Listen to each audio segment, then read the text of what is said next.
Hey, what's going on guys, and welcome to another video. I know it's been a while since I last posted one, but I am super happy to be back, and today we will discuss why is love so important in Azeroth. So for this overview of Love is in the Air, I'm taking the guide from RenataKane that you can find on Classic Wowhead, and I will just go over that guide really quickly just to show you what you need to know and why you should be doing the quests and the turn-ins that you will have access to during the 11th to the 16th of February, which will be the duration of the event. So first things first, you will need to woo NPCs, and how can you do that? Well, you will buy either cologne or perfume bottles from your innkeeper and love tokens. As you can see, they are quite cheap, 1 silver and 10 copper.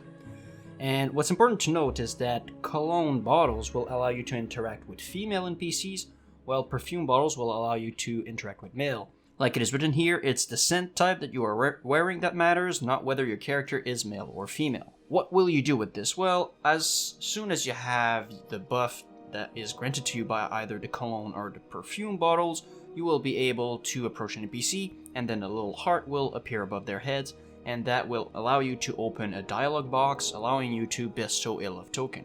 When you do give that love token to an NPC, whether it's a male or a female, you will get pledges of adoration or gifts of adoration corresponding to the city that you're in. Just in a few moments, you will see why it is important to know which city you should do these turn-ins for. So, once you get those pledges or gifts of adoration, you will get the buffed Adored.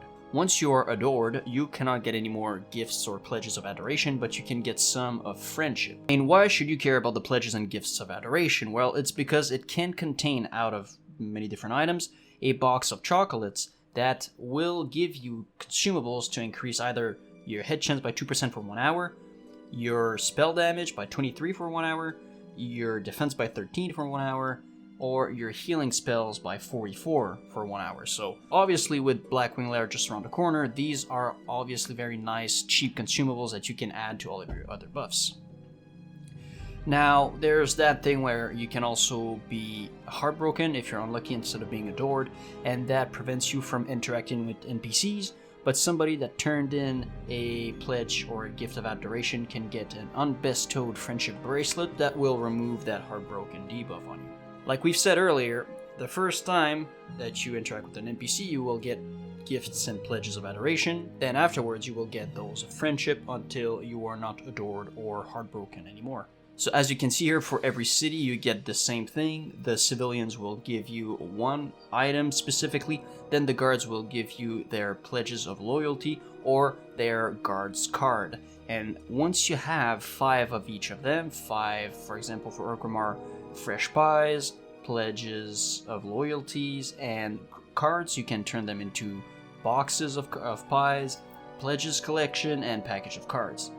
And once you have one of all of those items for the same capital city, what you can do is combine all of those collections into City Gifts collection. So basically there's 2 things that you can do with those gift collections. You can use them for a 1 hour buff, like it says, agility for Darnassus and Orgrimmar, intellect from Stormwind and Undercity, and stamina from Ironforge and Thunderbluff. And it doesn't say here that it is not stackable, therefore you should be able to stack all of those all together, but mostly you would probably want to stack intellect and Sam or Aegean Stab. If you don't want to do that, what you can do instead is combine them to create an Alliance or Horde gift collection with 1 from each capital city.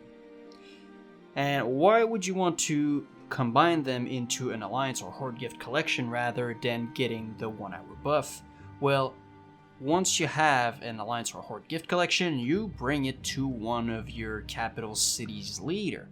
So Tehran, Magni, Anduin, Thrall, Cairn, or Lady Sylvanas. And what happens is that you will see that little dude right here next to them, Q Pedalfeet, and he will have the quest Gift Giving. Turning this to the Queen next to your chosen leader casts your vote. You will also be rewarded with a box of chocolate, so remember you have access to those nice consumables, and a choice between handful of rose petals or true silver shafted arrow. I mean, who cares about the petals unless you're repeating the quest often? true silver shafted arrow is this here, which gives you, your very own little piddle feat. Now, the question you might have is, why do I care about voting for a certain leader like Tehran, Thrall, Cairn, etc.? Well, this is what is important here. The faction leader who wins the popularity contest will be rewarded with having Kui remain in residence for an extra week beyond the end of the Love is in the Air event. Now, why is it important to keep that little dude around your chosen city leader? It's because if you kiss Kui, he will cast a 200 HP buff that lasts for 1 hour. So obviously a nice buff that you can add to all of your others to help you clear BWL and just any kind of content in general. And finally, there's also a love questline that you can do during the event if you want to get any of those lovely dresses or dinner suit. And how do you get this done? Well, you talk to one of those NPCs over here in the appropriate capital city at the appropriate location, and they will start the quest Dangerous Love Alliance. So to complete that quest, you will need a Stormwind Guards card from one of the guards in Stormwind or Undercity. And how do you get that? You will need 2 either perfume or cologne bottles and 1 of the other type of perfume, and 1 packet of love token. The total cost will be 3 silver, 10 copper. And so you'll use one of the 2 bottles that you have to either talk to a male or a female guard, and you will use your love token to get your guard card. And you will need then the other remaining set of perfume and cologne to turn it in at the next quest. So turn that in, and then you speak to a bunch of other NPCs in your city, a lot of back and forth. And basically the end for the quest for both the Horde and the Alliance is the same. You will need to go towards Ravenhold Manor in Alterac Mountains, but you don't go inside that building. You go right, run through the sparring ring and up to a dip in the mountains at this location over here. Then you run a little bit to the left, take a left turn, up a sharp upward path. There you will find Apothecary, Staffron, Laurent. You turn the quest and then you will choose your reward. So that's it for this video, guys. Thank you all for watching. Go out in Azeroth, spread the love, eat your chocolates, kill some dragons and all that good stuff. So we'll see you soon. I have a bunch of new ideas of content that I just can't wait to share with you, so stay tuned for that. And in the meantime, have a good one, and most importantly, stay blessed.